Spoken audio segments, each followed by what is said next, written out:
Shalom, pemirsa yang diberkati Tuhan. Selamat pagi, siang, sore, ataupun malam, kapanpun saudara-saudara menyaksikan video ini.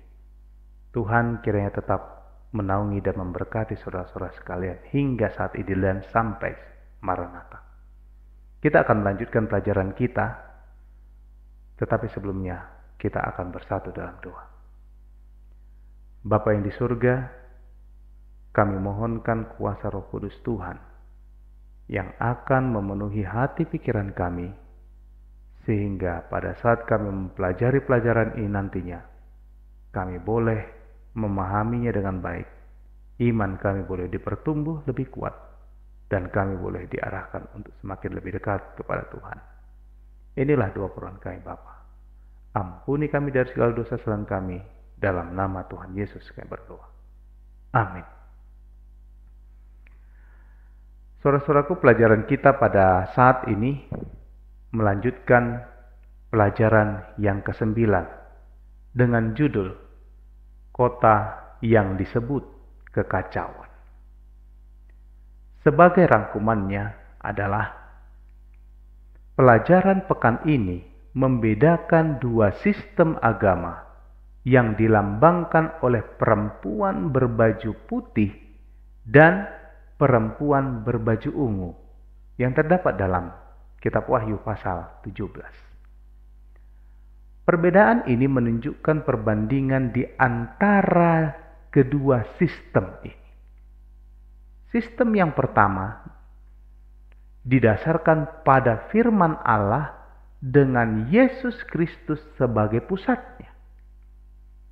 Sedangkan sistem yang kedua didasarkan pada pemikiran manusia dengan para pemimpin agama sebagai pusatnya.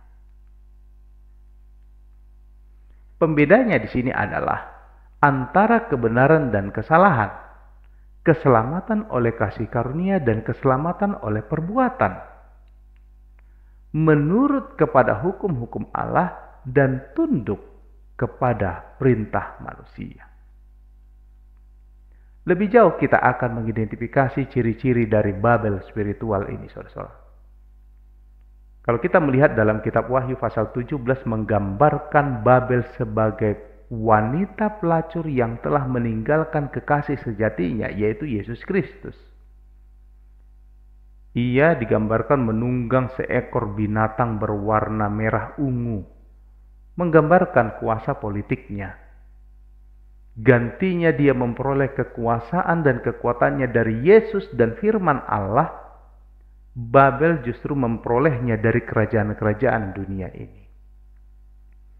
Ia mengatur cawan anggur penuh pengajaran yang aneh.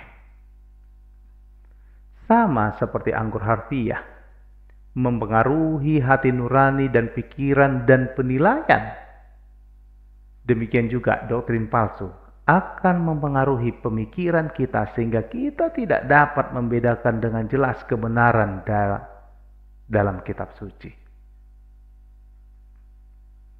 Dalam penjelajahan kita mengenai ciri rohani dari Babel, kita akan berfokus pada dua ciri spesifik. Ciri yang pertama adalah ketergantungan Babel pada hikmat manusia dan pada para pemimpin manusia untuk mengetahui kebenaran ilahi. Yesus berkata, "Akulah jalan, kebenaran, dan hidup. Tak ada seorang pun yang datang kepada Bapa kecuali melalui aku." Terdapat dalam kitab Yohanes pasal 14 ayat yang ke-6. Yesus adalah sumber dari segala kebenaran. Setiap kebenaran yang datang melalui para pemimpin manusia, pertama-tama harus bersumber dalam firman Allah. Ciri yang kedua, saudara-saudara, yang akan kita dalami pekan ini adalah bahwa Babel spiritual adalah pusat dari semua penyembahan berhala. Di dalam perjanjian lama, berhala umumnya disembah oleh orang-orang Babel. Namun Yesus memanggil kita untuk menyembah Dia secara langsung bukan melalui berhala sebagai pengganti bagi dia. Pelajaran pekan ini akan menemukan Yesus kembali sebagai pemimpin tertinggi dari gerejanya. Sebagai komentar dari pelajaran kita sepanjang pekan ini, kalau kita melihat dalam kitab Wahyu pasal 12 ayat 17, salah satu dari ayat prinsip dalam perjalanan kita pekan ini berbicara tentang umat yang sisa dalam versi King James Version atau keturunannya yang lain. Konsep dari umat sisa ditemukan di seluruh kitab suci. Secara khusus itu ditarik dari Perjanjian Lama. Ada 3 kata Ibrani yang digunakan untuk umat sisa. Masing-masing dari kata-kata ini memiliki bayangan maknanya sendiri. Itu secara harfiah bisa diterjemahkan sebagai apa yang lolos, mereka yang luput, apa yang tinggal, umat yang sisa, yang tersisa, atau untuk tetap. Sekarang marilah kita secara singkat mempertimbangkan beberapa contoh dari penggunaan kata ini di Perjanjian Lama. Keluarga Yusuf yang terpelihara di bawah perhatiannya di Mesir dikatakan sebagai satu keturunan. Secara harfiah diterjemahkan sebagai umat yang sisa. Elia berseru kepada Allah bahwa dia satu-satunya nabi yang tersisa yang setia. Kembali, kata untuk umat sisa digunakan di sini. Tuhan berjanji meninggalkan umat sisa yang setia di Babel untuk ingat kepada Allah dan menghormati namanya sesudah penawanan. Dalam buku The SDA Bible Commentary menggambarkan konsep dari umat sisa di Perjanjian Lama dalam kata-kata berikut ini. Umat sisa, Perjanjian Lama terdiri dari generasi-generasi silih berganti dari umat pilihan Allah yaitu Israel. Lagi dan lagi kebanyakan murtad. Namun setiap kali ada satu umat sisa yang setia menjadi warisan eksklusif bagi janji-janji kudus, hak istimewa, dan tanggung jawab dari perjanjian yang pada awalnya dibuat oleh Abraham serta diteguhkan di Sinai. Umat sisa ini secara resmi ditunjuk di mana Allah bermaksud mengutus Mesias dan melalui mana dia berencana menginjil kepada bangsa kafir. Ini bukan terdiri dari orang-orang yang tersebar seperti itu, betapapun setianya mereka, melainkan sebuah kesatuan yang terpadu. Organisasi Allah yang kelihatan, organisasi yang diperintahkan Allah di bumi. Catatan tambahan pada pasal 12 dalam buku The SDA Bible Commentary jilid yang ke-7 halaman 814. Umat sisa zaman akhir dalam kitab Wahyu luput dari kemurtatan rohani dunia ini. Tetap setia kepada Allah, tidak mengompromikan kebenaran kitab suci dan berpaut kepada Yesus dalam krisis akhir bumi. Menurut Wahyu pasal 12 ayat 17, naga itu atau iblis murka, marah kepada perempuan itu, yaitu gereja. Lalu pergi memerangi keturunannya yang lain yang menuruti hukum-hukum Allah dan memiliki kesaksian Yesus. Di sini Yohanes menyatakan bahwa konflik akhir antara Kristus dan iblis berputar di sekitar kesetiaan kepada Kristus dan kepatuhan kepada hukumnya. Wahyu pasal 13 menguraikan bagaimana konflik ini meningkat, menguak strategi iblis. binatang dari laut dan binatang dari bumi menyatukan kekuatan dengan naga untuk membinasakan umat Allah. Saudara-saudaraku, Wahyu pasal 14 menyingkap pekabaran akhir Allah dalam pertentangan kosmis ini antara yang baik dan yang jahat. Sekali lagi, pekabaran ini menyimpulkan bahwa umat yang sisa yang beriman kepada Allah memelihara hukum-hukumnya. Terdapat dalam Wahyu pasal 14 ayat yang ke-12. Rahasia dari Babel disingkapkan. Saudara-saudaraku yang kekasih, berbeda dengan perempuan berbaju putih Wahyu pasal 12, sebuah simbol dari gereja Allah yang benar. Yohanes menggambarkan dalam Wahyu pasal 17 seorang perempuan memakai kain kirmiji, kain ungu dan kain kirmiji, menunggang seekor binatang merah ungu. Perempuan ini lambang dari persatuan gereja-gereja memiliki nama yang tertulis pada dahinya. Rahasia Babel besar, ibu dari wanita-wanita pelacur.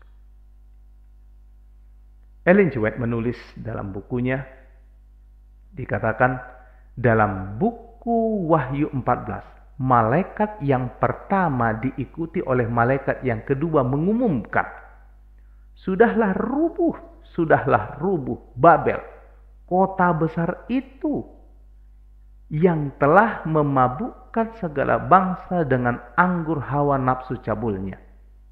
Wahyu 14 ayat yang ke-8. Istilah Babel diambil dari kata Babel yang melambangkan kekacauan. Digunakan dalam Alkitab untuk menyatakan berbagai bentuk agama yang salah dan murtad. Dalam Wahyu pasal 17, Babel dilambangkan sebagai seorang perempuan, sosok yang digunakan dalam Alkitab sebagai lambang gereja. Perempuan yang saleh melambangkan gereja yang murni, dan perempuan sundal melambangkan gereja yang murtad. Terdapat dalam Alfa Omega, jilid 8. Halaman 399. Di seluruh kitab suci, Babel adalah gambaran dari penindasan umat Allah. Babel adalah benteng kesalahan, pusat dari kemurtadan. Itu menggambarkan pemberontakan kepada Allah dan kesetiaan terhadap perintah-perintah ilahi. Penghakiman Allah pada Babel Perjanjian Lama menggambarkan penghakiman akhir Allah atas dunia ini. Bagi umat zaman akhir, kisah kejatuhan Babel itu mengandung petunjuk.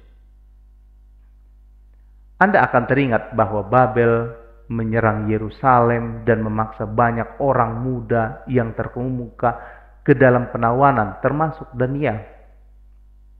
Kores, raja dari timur, akhirnya menyerang Babel dan membebaskan para tawanan Yahudi, serta mengizinkan mereka untuk kembali ke Yerusalem dan menyembah Allah yang benar.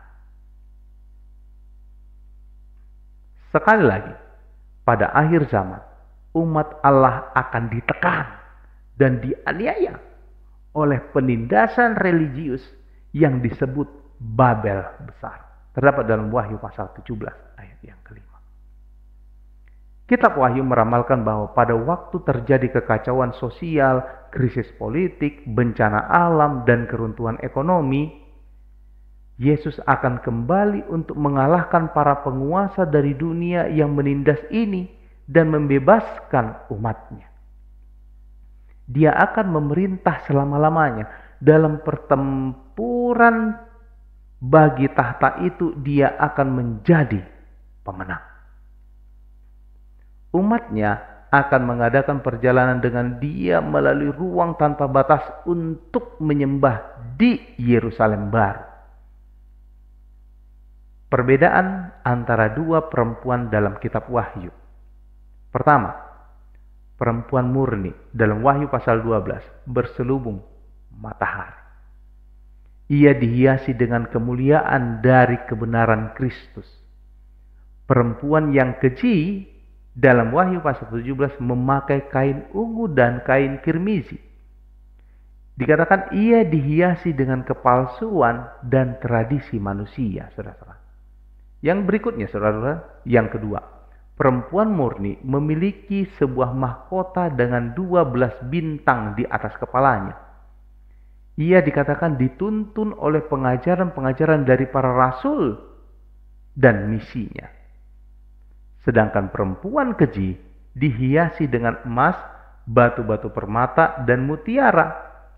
Ia bergantung pada kekayaan melimpah dan hiasan luar untuk memberi kesan dan daya tarik dari para pengikutnya. Yang ketiga, perempuan murni berdiri dengan bulan di bawah kakinya. Ia memperoleh kekuatannya dari firman nubuatan. Sedangkan perempuan keji duduk di atas binatang merah ungu. Ia mendapatkan kekuasaannya dari kekuatan negara atau politik dunia. Saudara-saudaraku, apakah pemimpin manusia atau pemimpin ilahi? Tatkala Raja Nebukadnezar duduk di dalam baitnya, di dalam kerajaannya, ia berbicara seperti dewa. Perintahnya seolah-olah adalah suara dari dewa. Sekali lagi, pada akhir zaman, sistem gereja-gereja yang disebut dengan Babel spiritual, di mana pemimpin rohaninya akan mengklaim berbicara seperti Allah, itu akan muncul. Otoritasnya akan dideklarasikan menjadi firman Allah. Rasul Paulus mengungkapkan kekuatan ini dalam kata-kata sebagai berikut. Yaitu lawan yang meninggikan diri di atas segala yang disebut sebagai Allah. Bahkan ia duduk di bait Allah dan mau menyatakan diri sebagai Allah. Tulisan Rasul Paulus di dalam 2 Tesalonika 2 ayat 4. Pemimpin Babel spiritual akan mengklaim bahwa perkataannya mengandung otoritas dari Allah surgawi. Kekuatan kepausan cocok dengan gambaran ini. Babel adalah pusat penyembahan berhala. Babel adalah pusat dari penyembahan patung. Kristus mengundang kita untuk datang kepadanya secara langsung. Patung membatasi kesanggupan Roh Kudus untuk memberi kesan ke atas pikiran kita hal-hal dari kekekalan. Patung sering disamakan dengan kekudusan dan penghormatan yang menjadi milik Allah sendiri. Kita tidak perlu datang kepada Yesus melalui patung orang kudus. Yesus adalah pengantara kita, imam besar agung kita. Lebih jauh, Babel juga mencakup semua kekuatan agama murtad yang telah menyimpang dari pengajaran firman Allah yang sehat.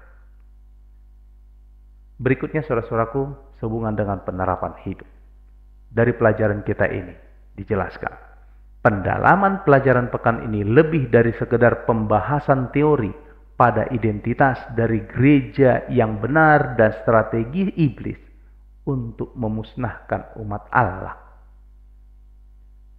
Ada sedikitnya 3 pelajaran yang sangat praktis bagi kita untuk dipertimbangkan. Yang pertama, Yesus dan firman-Nya adalah satu-satunya perlindungan kita dalam krisis yang akan datang. Kita harus berjangkar pada Yesus dan kitab suci-Nya. Yesus dan firman-Nya adalah pertahanan kita yang pasti, tempat perlindungan kita yang tak terkalahkan, dan keamanan kita dalam krisis yang akan datang.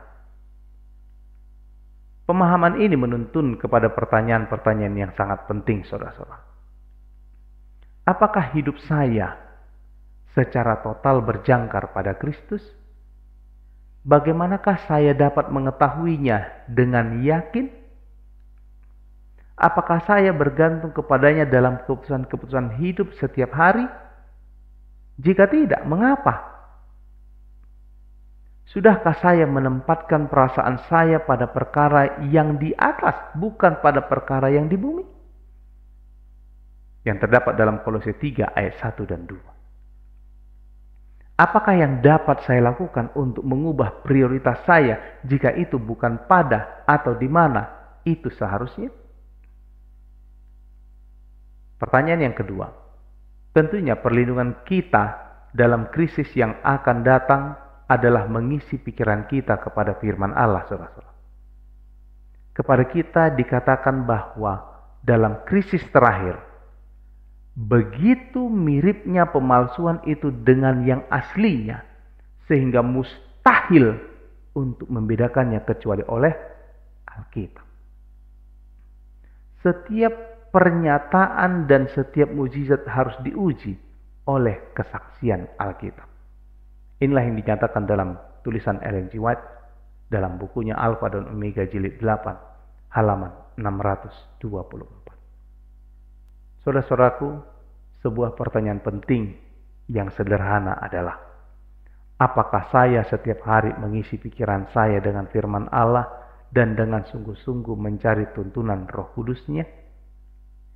Pikirkanlah cara-cara untuk menggunakan banyak waktu dalam firman-Nya setiap hari. Bagaimanakah bisa membagikan kepada orang lain apa yang kita pelajari dari firman Allah ini? Menolong kita menguatkan baik pemahaman kita akan kehendak Allah maupun komitmen kita untuk mempelajari firman-Nya lebih dalam lagi. Yang ketiga, dalam persiapan bagi krisis yang akan datang, kita harus mengenali bahwa Babel sudah rubuh dan bahwa gereja Kristus akan menang pada akhirnya. Dengan berjangkar pada Kristus, pikiran kita akan diisi dengan firman-Nya. Gereja yang sisa sesungguhnya akan menang pada akhirnya. Apakah pelajaran menakjubkan yang pemikiran ini berikan kepada kita dalam terang pencobaan-pencobaan yang ada di depan kita, saudara-saudara? Inilah menjadi perenungan kita. Kiranya Tuhan memberkati kita. Mari kita sama-sama bersatu di dalam doa. Bapa yang di surga, terima kasih untuk pemaparan yang boleh kami dengarkan pada saat ini. Roh Kudus Tuhan kiranya yang memenuhi hati pikiran kami, sehingga kami boleh memahami pemaparan tersebut, dan itu boleh mengarahkan kami untuk terus bergantung kepada Tuhan, menyerahkan kehidupan kami ke dalam tangan-Mu. Tuhan, melalui pelajaran ini masih banyak hal-hal yang mungkin kami tidak bisa mengerti, kami tidak dapat pahami dengan seutuhnya. Tetapi dengan kuasa Roh Kudus Tuhan, kami yakin percaya kami boleh dimampukan untuk memahami, mengerti, walaupun itu hanya sedikit, dan itu bisa sanggup untuk mempertumbuh kerohanian kami. Membuat kami lebih dekat kepada Tuhan dan mempersiapkan kami untuk menjadi pewaris kerajaan surga. Tuhan memberkati seluruh umat-umat Tuhan yang mendengarkan. Biarlah kuasa dari Roh Kudus Tuhan tetap memenuhi hati dan pikiran mereka. Inilah doa permohonan kami Bapa. Ampunilah kami dari segala dosa kesalahan kami. Kehendak-Mu yang terjadi dalam hidup kami, dalam nama Tuhan Yesus kami berdoa. Amin.